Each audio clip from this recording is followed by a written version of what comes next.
जय हिंद दोस्तों। तो दोस्तों आज हम लोग कुछ बहुत ही महत्वपूर्ण करंट अफेयर्स के क्वेश्चन डिस्कस करने वाले हैं जो कि लास्ट 6 मंथ के होंगे और ये सभी एग्ज़ाम्स में बहुत ही हेल्पफुल होने वाले हैं। तो चलिए एक एक करके डिस्कस करते हैं। तो पहला क्वेश्चन हमारी स्क्रीन पर है। हाल ही में चर्चा में रहा LVM3M2 शब्द किससे संबंधित है? तो हमारे पास चार ऑप्शन है। पहला है कोरोना वायरस एक प्रकार, दूसरा है पनडुब्बी, तीसरा है सैन्य हथियार, चौथा है इसरो का प्रक्षेपण यान।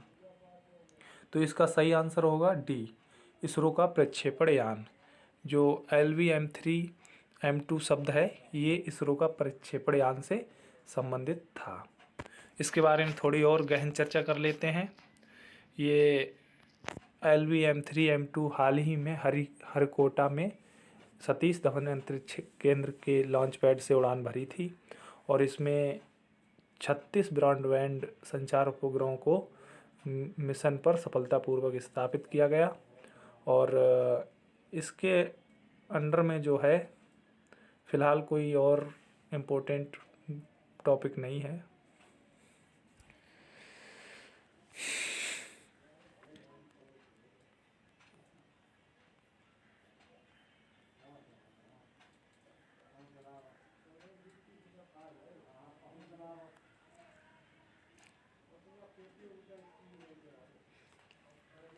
जय हिंद दोस्तों।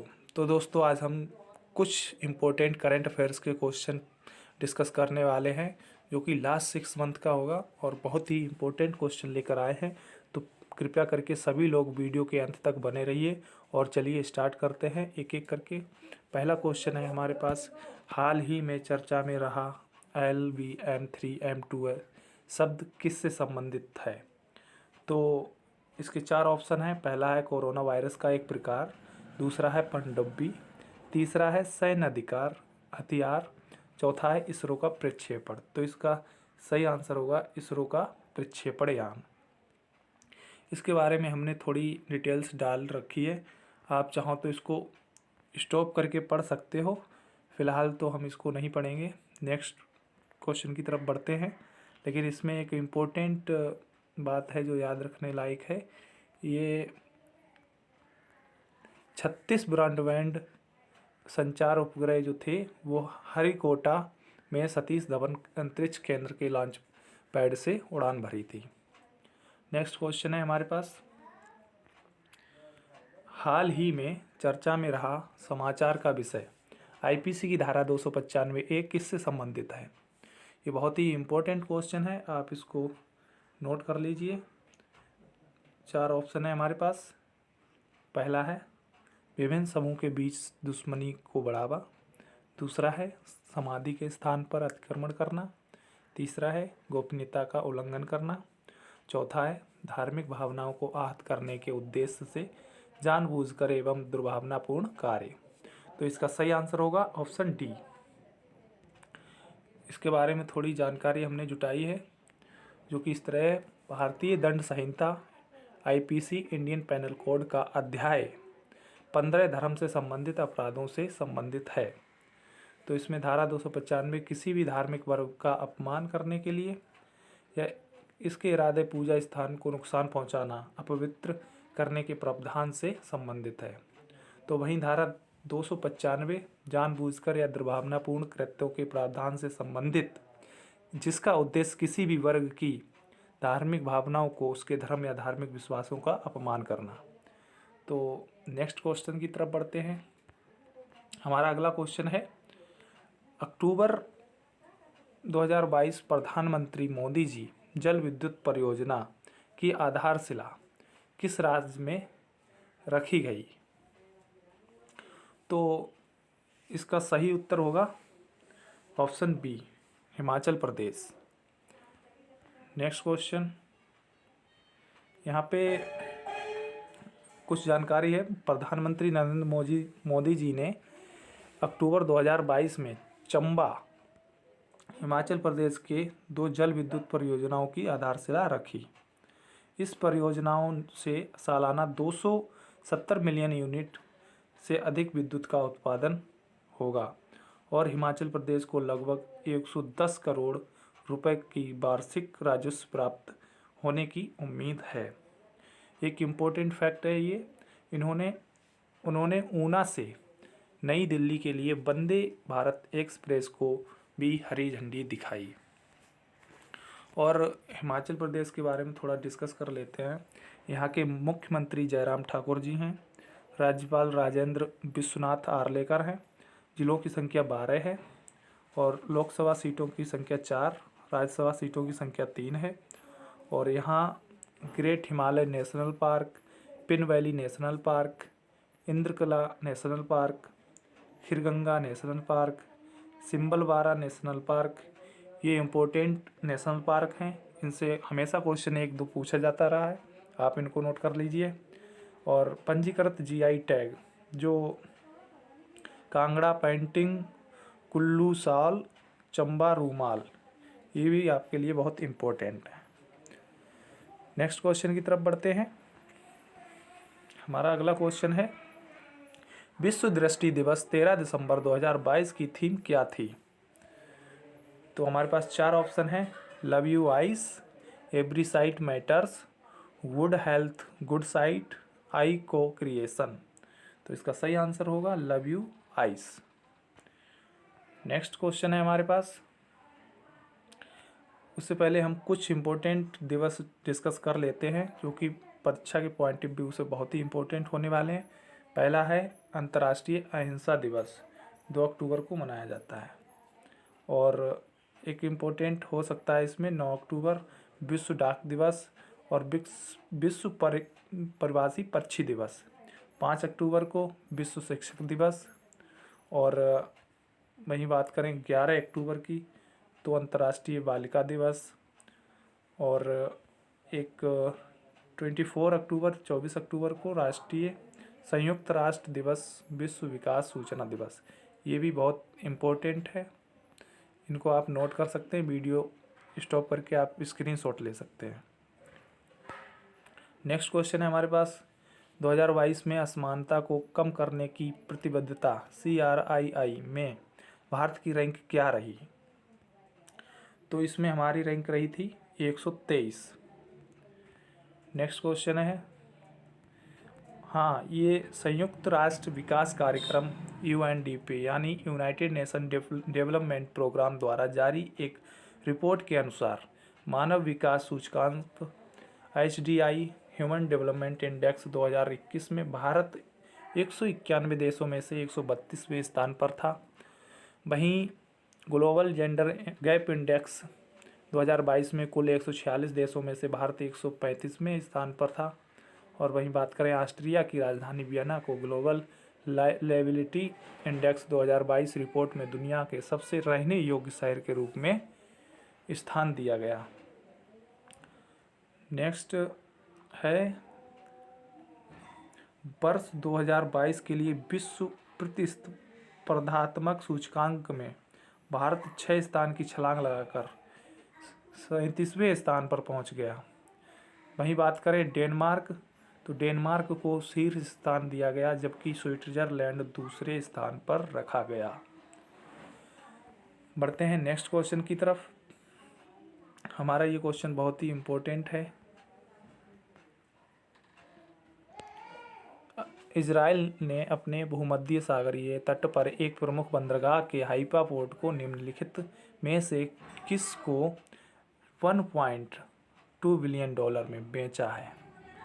हमारे पास 4 ऑप्शन है, Adani ports, evergreen corporation, Dubai ports world, PSA international. तो इसका सही आंसर होगा A, अडानी पोर्ट्स। इसके बारे में थोड़ी जानकारी है, इजराइल ने अपने भूमध्य सागरीय तट पर एक प्रमुख व्यापार केंद्र हाइफा पोर्ट को 1.2 बिलियन डॉलर में बोली जीतने वाले अडानी पोर्ट्स ऑफ इंडिया को बेच दिया। हाइफा पोर्ट ने कहा नया 2054 तक बंदरगाह का संचालन करेगा। अडानी पोर्ट्स भारत में सबसे बड़ी परिवहन कंपनी अपना विस्तार कर रही है और प्रमुख वैश्विक बंदरगाह समूह बनाना चाहती है। वहीं बात करें इजराइल के बारे में तो इजराइल की राजधानी तेल अबीब है। मुद्रा यहाँ की इजरायली शेकेल है। मुद्रा याद कर लीजिए, कई बार एग्जाम में पूछा गया है। राष्ट्रीय खेल है यहाँ का एसोसिएशन फुटबॉल। अडानी पोर्ट्स के सीईओ जो हैं कर्ण अडानी हैं और मुख्यालय इसका अहमदाबाद है। नेक्स्ट क्वेश्चन की तरफ बढ़ते हैं। हमारा अगला क्वेश्चन है, बड़े राज्यों की श्रेणी में सर्वेक्षण ग्रामीण 2022 के लिए किस राज्य को प्रथम पुरस्कार प्रदान किया गया? तो ये किया गया है तेलंगाना को। नेक्स्ट, राष्ट्रपति द्रौपदी मुर्मू ने 2 अक्टूबर 2022 को नई दिल्ली में स्वच्छ सर्वेक्षण ग्रामीण 2022 के लिए पुरस्कार प्रदान किए। वहीं बड़े राज्यों की श्रेणी में स्वच्छ सर्वेक्षण ग्रामीण के लिए पहला पुरस्कार तेलंगाना को और दूसरा हरियाणा को, वहीं तीसरा पुरस्कार तमिलनाडु को प्राप्त हुआ। बात करें छोटे राज्यों में तो केंद्र शासित और छोटे राज्यों में अंडमान निकोबार और पहला स्थान हासिल किया। उसके बाद दादरा नगर हवेली दमनदीप का स्थान है। नेक्स्ट क्वेश्चन है, हाल ही में किस राज्य की पुल्लमपारा ग्राम पंचायत देश की पहली पूरी तरह से डिजिटल रूप से साक्षर पंचायत बन गई है? तो हमारे पास 4 ऑप्शन हैं, कर्नाटक, तमिलनाडु, केरल, आंध्र प्रदेश। तो इसका सही आंसर होगा आंध्र प्रदेश। कहीं पर भी शिक्षा की बात हो, कहीं पर भी डेवलपमेंट की बात हो या फिर इस तरह की कोई बात हो तो उसका आप बिना सोचे केरल टिक कर दीजिए। नेक्स्ट क्वेश्चन, बात करते हैं केरल के बारे में। तो यहाँ के मुख्यमंत्री हैं पिनरई विजयन, राज्यपाल हैं आरिफ मोहम्मद खान, राजधानी तिरुवनंतपुरम, जिलों की संख्या है 14, लोकसभा सीटें 20 हैं, राज्यसभा सीटें 9, राजकीय पशु भारतीय हाथी, राज्य पक्षी ग्रेट हॉर्नबिल। यहाँ के प्रमुख उद्यान हैं अनाईमुडी शोला राष्ट्रीय उद्यान, एराविकुलम राष्ट्रीय उद्यान, मिथिकेंटन शोला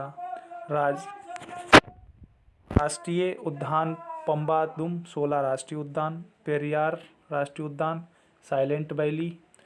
पेरियार और साइलेंट वैली बहुत इंपॉर्टेंट है, कई बार पूछा जा चुका है। और ये बांध है इडुक्की बांध जो कि पेरियार नदी पर है, ये भी बहुत ही इम्पोर्टेंट है, आप इसको नोट कर लीजिए। वहीं बात करें पंजीकृत जीआई टैग की तो अर्नमूला कन्नड़ी, पलक्कड़न मटका चावल, बलरामपुरम साड़ी, महीन सूती कपड़े, ये बहुत ही इम्पोर्टेंट है। नेक्स्ट पर्सन की तरफ बढ़ते हैं।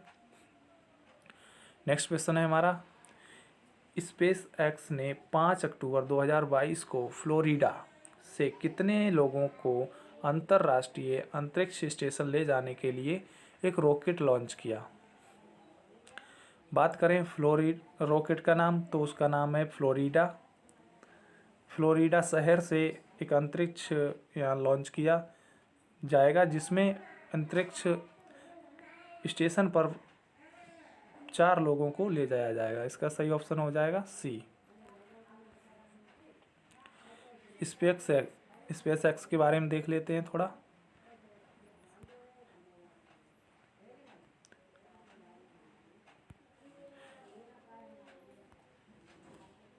लोगों को स्पेस एक्स ने 5 अक्टूबर 2022 को फ्लोरिडा से 4 लोगों को अंतरिक्ष स्टेशन से ले जाने के लिए एक रॉकेट लॉन्च किया।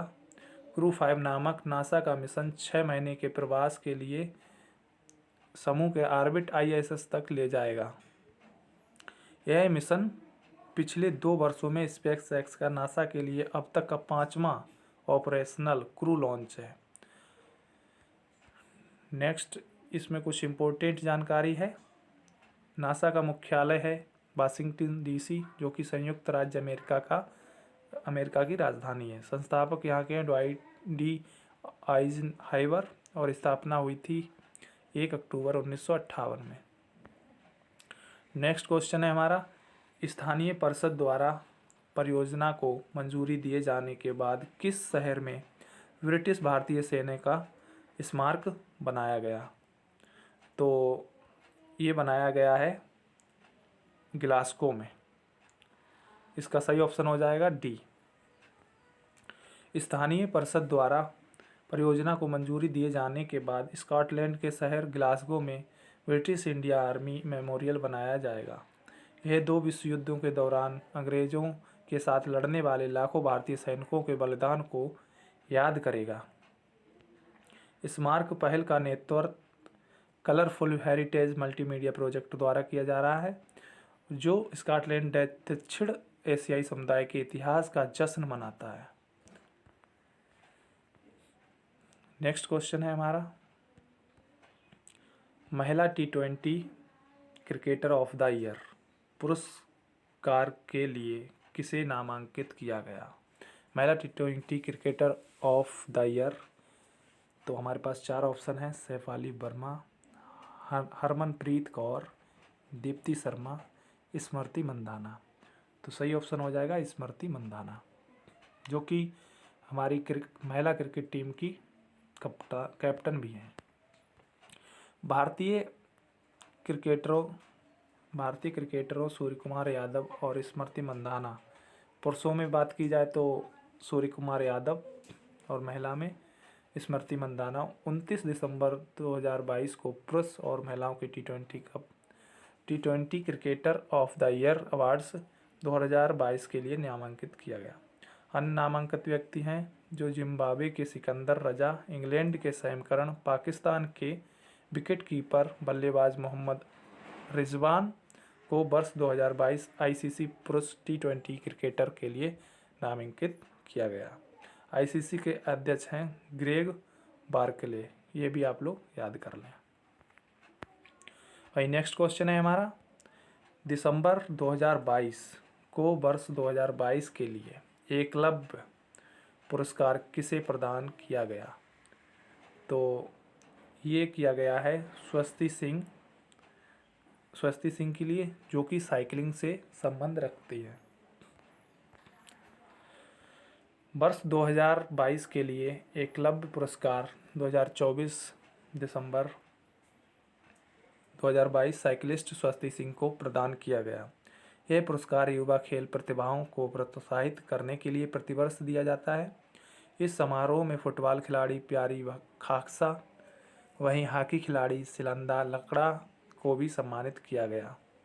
इस समारोह में बिलियर्ड्स स्नूकर विश्व चैंपियन पंकज आडवाणी मुख्य अतिथि थे, जबकि प्रणति मिश्रा विशिष्ट अतिथि थीं।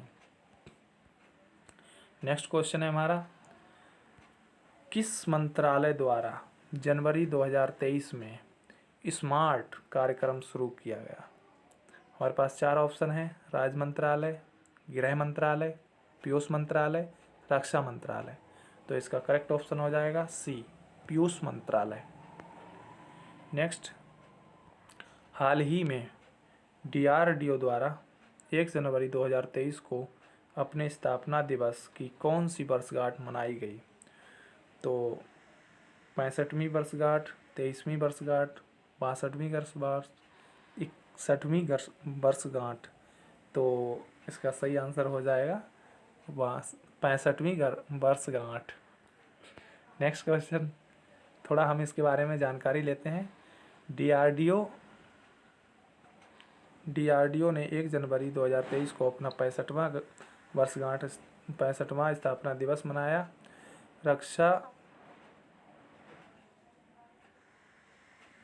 रक्षा मंत्रालय और विकास संगठन DRDO के अधीन एक प्रमुख रक्षा अनुसंधान और विकास एजेंसी है। यह 1958 में स्थापित की गई। स्थापना के बाद DRDO के मुख्य तकनीकी को विकसित करने में कई सफलताएं हासिल की। भारतीय सेना के लिए DRDO की पहली परियोजना surface to air missile project Indigo थी। बात करें DRDO की, तो यह भारत सरकार के रक्षा मंत्रालय में रक्षा अनुसंधान और विकास विभाग के तहत एक प्रमुख एजेंसी है, जो सेना के लिए अनुसंधान और विकास के संबंधित कार्य करती है। इसकी स्थापना 1958 में हुई थी। मुख्यालय इसका न्यू दिल्ली में है और अध्यक्ष इसके समीरवी कामत हैं।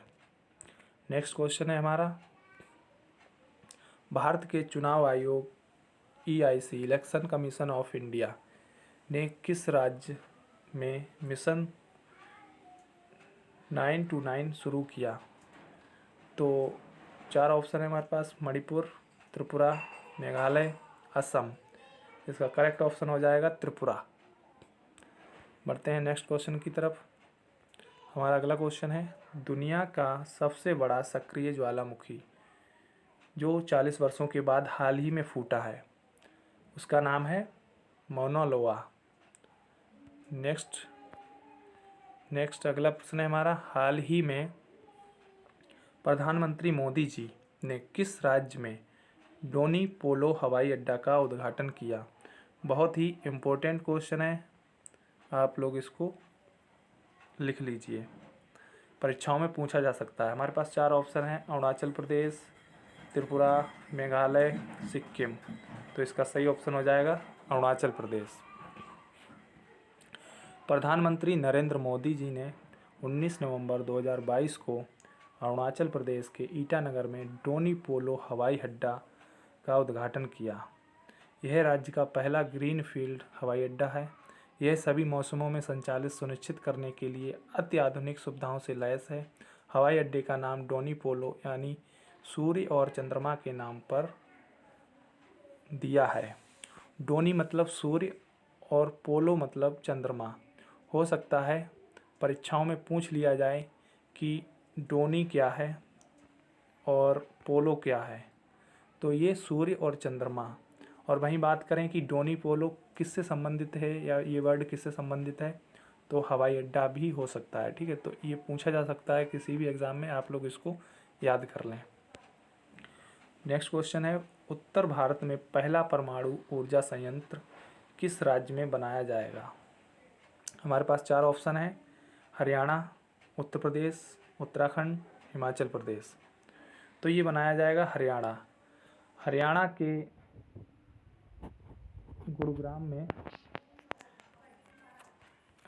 गुरुग्राम में ये परमाणु ऊर्जा संयंत्र बनाया जाएगा। नेक्स्ट क्वेश्चन है हमारा, कुछ भारत के परमाणु ऊर्जा संयंत्र के बारे में डिस्कस करते हैं। शुरू होने की तारीख और संचालन की स्थिति के साथ वर्तमान में कार्य करने वाले बिजली संयंत्रों की सूची।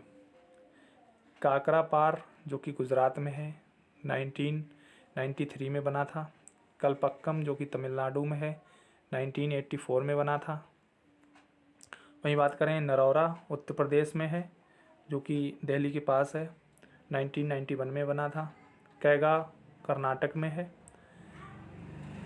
रावत भाटा 1973 में बना था जो कि राजस्थान में है। तारापुर महाराष्ट्र में 1969 में, जो कि सबसे पहले फर्स्ट हमारा ऊर्जा संयंत्र था तारापुर। कुंडलकुलम 2013 में बना, तमिलनाडु में है। परमाणु ऊर्जा भारत में बिजली का 5वां बड़ा स्रोत है। ठीक है, नेक्स्ट क्वेश्चन है हमारा, फरवरी 2023 में किस देश ने पहली बार देश में समलैंगिक जोड़ों के अधिकार को मान्यता दी? 4 ऑप्शन हैं, ऑस्ट्रेलिया, दक्षिण कोरिया, डेनमार्क, जापान। तो इसका करेक्ट ऑप्शन हो जाएगा दक्षिण कोरिया। दक्षिण कोरिया की अदालत ने फैसला सुनाया कि देश के समलैंगिक जोड़ों के पास राष्ट्रीय स्वास्थ्य बीमा की सेवा तहत विषम लैंगिक जोड़ों की तरह वैवाहिक कवरेज का हक होगा। सियोल उच्च न्यायालय, सियोल जो कि दक्षिण कोरिया की राजधानी है, सियोल उच्च न्यायालय द्वारा 21 फरवरी 2023 को फैसला ये सुनाया गया था। और दक्षिण कोरिया के बारे में थोड़ी डिस्कस करते हैं। दक्षिण कोरिया आधिकारिक तौर पर कोरिया गणराज्य पूर्वी एशिया का एक देश है। यह कोरियाई प्रायद्वीप के दक्षिणी भाग में स्थित है। उत्तर कोरिया के साथ भूमि सीमा करता है। पहले उत्तर कोरिया और दक्षिण कोरिया एक ही देश हुआ करते थे। द्वितीय विश्व युद्ध के बाद ये दोनों देश अलग अलग हो गए। यहाँ की आबादी लगभग 51 मिलियन है, जिनमें आधे लोग सियोल इसकी राजधानी में ही रहते हैं, और जो दुनिया का चौथा सबसे अधिक आबादी वाला महानगर क्षेत्र है। पहला जापान की राजधानी टोक्यो, दूसरा मुंबई, तीसरा चाइना का शंघाई और चौथा दक्षिण कोरिया का सियोल है। बढ़ते हैं नेक्स्ट क्वेश्चन की तरफ। किस बॉलीवुड अभिनेता को बाल अधिकारों के लिए यूनिसेफ का राष्ट्रीय राजदूत नामित किया गया? 4 ऑप्शन है, आयुष्मान खुराना, सलमान खान, जैकी श्रॉफ, अक्षय कुमार। तो करेक्ट ऑप्शन हो जाएगा आयुष्मान खुराना। अगला क्वेश्चन है हमारा, BFTA अवार्ड 2023 में फिल्म को सर्वश्रेष्ठ फिल्म खिताब दिया गया। 4 ऑप्शन है, Elvis, the Banshees of Inisherin, all quiet the western front. तो इसका सही आंसर हो जाएगा C, all quiet the western front. बात करें तो जर्मनी युद्ध विरोधी फिल्म है ये।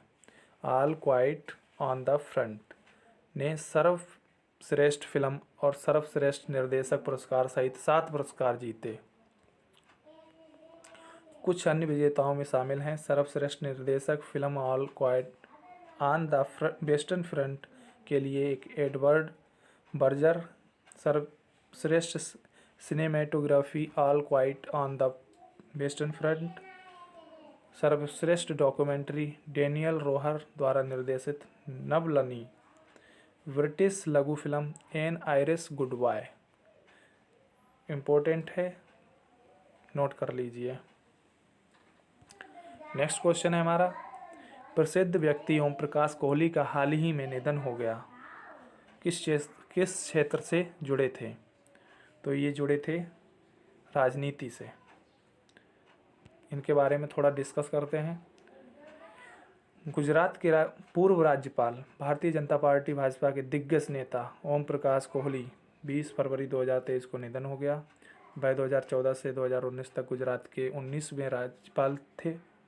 गुजरात के राज्यपाल के रूप में अध्यक्षता करते हुए उन्होंने मध्य प्रदेश, गोवा के राज्यपाल के रूप में भी कार्य किया। उन्होंने 1994 से 2000 तक राज्यसभा में कार्य किया, हाउसिंग कमेटी की अध्यक्षता की एवं अन्य समिति के सदस्य भी रहे। ये बहुत ही इम्पोर्टेंट है, आप इसको नोट कर लीजिए। वहीं का बात करते हैं 23rd क्वेश्चन की।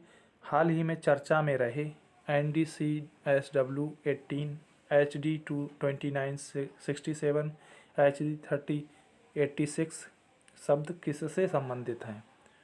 तो 4 ऑप्शन है हमारे पास, न्यू इंडियन सैटेलाइट, अंटार्कटिका क्षेत्र में द्वीप, हाल ही में खोजे गए क्षुद्र ग्रह, गेहूं की फसल की किस्में। तो ये जो हैं गेहूं की फसल की किस्मों के नाम हैं। बहुत ही इम्पोर्टेंट क्वेश्चन है, आप इसको नोट डाउन कर लीजिए, हो सकता है एग्ज़ाम में आ जाए। नेक्स्ट क्वेश्चन है हमारा, कैकला सत्यनारायण का सितंबर 2022 में निधन हो गया, वह किस से संबंधित थे? तो ये थे अभिनय। नेक्स्ट क्वेश्चन है अभिनय, इनके बारे में थोड़ा जानकारी लेते हैं। प्रसिद्ध तेलुगु अभिनेता कैकला सत्यनारायण का निधन दिसंबर 2022 में हो गया।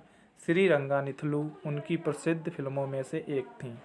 वह एक निर्माता, निर्देशक, राजनीतिज्ञ भी थे। 6 दशक से अधिक अपने करियर में सत्यनारायण को कई पुरस्कार मिले, जिनमें एक Filmfare lifetime achievement award, 2 Nandi पुरस्कार भी शामिल थे। नेक्स्ट क्वेश्चन की तरफ बढ़ते हैं। डिजिटल इंडिया अवार्ड्स 2022 में प्लेटिनम आइकन का पुरस्कार किसने जीता? 4 ऑप्शन है, smart cities mission, skill India mission और अमृत योजना मिशन, उदय योजना मिशन। तो इसका सही ऑप्शन हो जाएगा स्मार्ट सिटी योजना मिशन। बढ़ते हैं नेक्स्ट क्वेश्चन की तरफ। हमारा अगला प्रश्न है, हाल ही में चर्चा में रही ओपन डोर पॉलिसी किस संगठन ने प्रतिपादित की थी? 4 ऑप्शन है, ब्रिक्स, इसकी फुल फॉर्म होगी ब्राज़ील, रसिया, इंडिया, चाइना और साउथ अफ्रीका।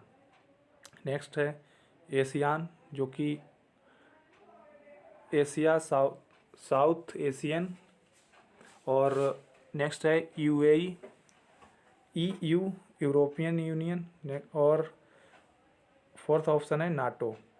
तो करेक्ट ऑप्शन हो जाएगा नाटो। नेक्स्ट क्वेश्चन है हमारा, जिन किंजरी शब्द किससे संबंधित है? 4 ऑप्शन है, जिले, कृषि, उत्तर पूर्व में जनजाति, लिविंग रूट ब्रिज। बहुत ही इम्पोर्टेंट क्वेश्चन है, नोट कर लीजिए। Option D is correct. Next question है हमारा, युग्मों पर विचार कीजिए। उपरोक्त युग्मों में से कितने जोड़े सही हैं, सुमेलित हैं? तो पहला है सेला दर्रा, जो कि अरुणाचल प्रदेश में है, बिल्कुल सही है। दूसरा है सिप्पिकीला दर्रा, हिमाचल प्रदेश में, ये भी बिल्कुल सही है। तीसरा है बोमीला दर्रा, सिक्किम, ये हमारा गलत है, जो कि बोमीडीला दर्रा जो है वो अरुणाचल प्रदेश में है, जो कि म्यांमार की राजधानी से जोड़ता है। तो C option is correct, only 2 युग्म करेक्ट होंगे। अगला प्रश्न है हमारा, 2023 क्रिकेट विश्व कप की मेज़बानी कौन सा देश करेगा? तो ये करेगा भारत। भारत 2023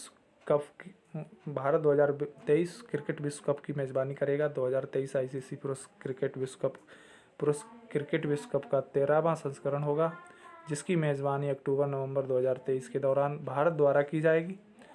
यह पहली बार होगा जब प्रतियोगिता पूरी तरह से भारत में आयोजित की जाएगी। वेरी इंपॉर्टेंट क्वेश्चन है, आप इसको याद कर लीजिए। नेक्स्ट क्वेश्चन है हमारा, हाल ही में खबरों में रहा कोटल 6L निम्नलिखित में से किससे संबंधित है? 4 ऑप्शन है, 6 रॉकेट, 6 यूपीएससी टॉपर, 6 उल्कापिंड, 6 उपग्रह। तो इसका सही ऑप्शन हो जाएगा 6 उल्कापिंड। पिछले महीने भारतीय भूवैज्ञानिक सर्वेक्षण के शोधकर्ताओं ने 2012 में नागपुर के कोडल शहर के पास उल्कापिंड टुकड़ों एकत्रित किया। इसका अध्ययन करते हुए आईआईटी खड़गपुर शोधकर्ताओं ने पृथ्वी के निचले मेंटल में मौजूद होने की उम्मीद की संरचना का खुलासा किया, जो लगभग 660 किलोमीटर गहरा था। बात करते हैं कोटल 6 क्या है।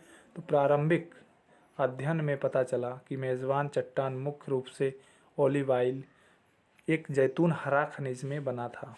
हमारी पृथ्वी के ऊपरी मेंटल में ओलिवाइन सबसे प्रचुर चरण है। हमारी पृथ्वी बाहरी परत पर सहित विभिन्न परतों से, उसके बाद मेंटल और फिर आंतरिक कोर। नेक्स्ट क्वेश्चन है हमारा, जो कि बहुत ही इम्पोर्टेंट है।